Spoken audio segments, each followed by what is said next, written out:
നമസ്കാരം. ഹമാസിൻ്റെ പരമോന്നത നേതാവായ യാഹ്യ സിൻവാർ ഇസ്രായേൽ സേനയുടെ തിരച്ചിലിൽ നിന്ന് 2 തവണ രക്ഷപ്പെട്ടതായി സൂചന.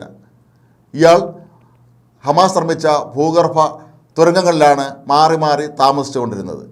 2 സ്ഥലങ്ങളിലും ഇസ്രായേൽ സൈന്യം പരിശോധനയ്ക്കെത്തുന്നതിന് തൊട്ട് മുമ്പാണ് ഇയാൾ രക്ഷപ്പെട്ടത് എന്നാണ് പറയപ്പെടുന്നത്. ഇയാളെ പിടികൂടുക എന്നുള്ളത് ഇസ്രായേൽ സൈന്യത്തെ സംബന്ധിച്ച് അവരുടെ ഏറ്റവും അഭിമാന പ്രശ്നമായി മാറിയിരിക്കുകയാണ്. ഇതിൻ്റെ പ്രധാന കാരണങ്ങളിലൊന്ന് ഇപ്പോഴും ഗാസ കേന്ദ്രീകരിച്ച് അവിടെ ഹമാസിൻ്റെ പ്രവർത്തനങ്ങൾ ഏകോപിപ്പിക്കുന്നതെല്ലാം ഇയാളാണ്. മാത്രവുമല്ല, ഇസ്രായേലിലേക്ക് ഹമാസ് നടത്തിയ ആക്രമണത്തിൻ്റെ മുഴുവൻ കാര്യങ്ങളും അത് ഏകോപിപ്പിച്ചതും സിൻവർ തന്നെയാണ്, യാഹ്യ സിൻവർ ആണ് എന്നാണ് പറയപ്പെടുന്നത്. അപ്പോൾ ഈ ഒരു സാഹചര്യത്തിൽ ഇയാളെ പിടികൂടുക എന്നുള്ളത് ഇസ്രായേൽ സൈന്യത്തെ സംബന്ധിച്ച് ഏറ്റവും പ്രധാനപ്പെട്ട അവരുടെ ദൗത്യങ്ങളിൽ ഒന്നായി മാറിക്കഴിഞ്ഞിരിക്കുന്നു. ഇയാൾ താമസ സ്ഥലം പെട്ടെന്ന് മാറുന്നു എന്നുള്ളതാണ് ഏറ്റവും പ്രധാനപ്പെട്ട കാര്യങ്ങളിലൊന്ന്.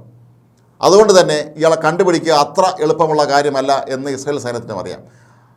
ഗാസയിൽ തന്നെ ഇയാൾക്ക് നിരവധി വീടുകളുണ്ട് സ്വന്തമായിട്ട്. പക്ഷേ ഇതിലൊന്നും തന്നെ രേഖകളിലൊന്നും തന്നെ ഇയാളുടെ പേരല്ല എന്നുള്ളത് കൊണ്ട് അയൽക്കാർക്ക് പോലും ഇയാൾ ആരെന്ന് അറിയില്ല എന്നുള്ളത് കൊണ്ടും പലപ്പോഴും വീട് തോറും ഇസ്രായേൽ സൈന്യം പരിശോധന നടത്തിയാൽ പോലും ഇയാളെ പെട്ടെന്ന് കണ്ടുപിടിക്കാൻ കഴിയില്ല എന്നാണ് പറയപ്പെടുന്നത്.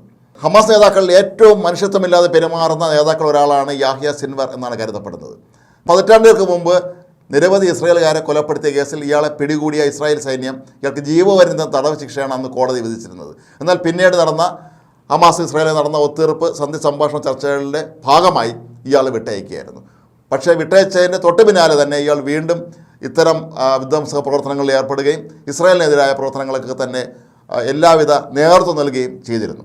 ഇയാൾ ഇപ്പോഴുള്ളത് ഖാൻ യൂനിസിലാണ് എന്നാണ് പറയപ്പെടുന്നത്. അതുകൊണ്ട് തന്നെ ഖാൻ യൂനിസിലേക്ക് കൂടുതൽ ദൗത്യസേനയെ അയക്കാനാണ് ഇപ്പോൾ ഇസ്രായേൽ തീരുമാനിച്ചിരിക്കുന്നത്. ഇയാൾക്ക് വേണ്ടിയുള്ള തെരച്ചിലിനിടയിലാണ് ഹമാസിൻ്റെ മറ്റൊരു പ്രധാനപ്പെട്ട നേതാവായ മുഹമ്മദ് ദെയ്ഫിൻ്റെ ഒളിത്താവളവും ഇസ്രായേൽ സൈന്യം കണ്ടെത്തിയത്. പക്ഷേ സൈന്യം എത്തുമ്പോഴേക്കും ദെയ്ഫും അവിടെ നിന്ന് രക്ഷപ്പെട്ടിരുന്നു. ഈ മാസം 6-ന് ഇസ്രായേൽ സൈന്യം ഇയാളുടെ ഖാൻ യൂനിസിലുള്ള വീട്ടിൽ പരിശോധന നടത്തിയിരുന്നുവെങ്കിലും പരിശോധനയ്ക്ക് ഇസ്രായേൽ സൈന്യം എത്തുന്നതിന് തൊട്ട് മുമ്പ് ഇയാൾ അവിടെ നിന്ന് രക്ഷപ്പെടുകയായിരുന്നു എന്നാണ് പറയപ്പെടുന്നത്.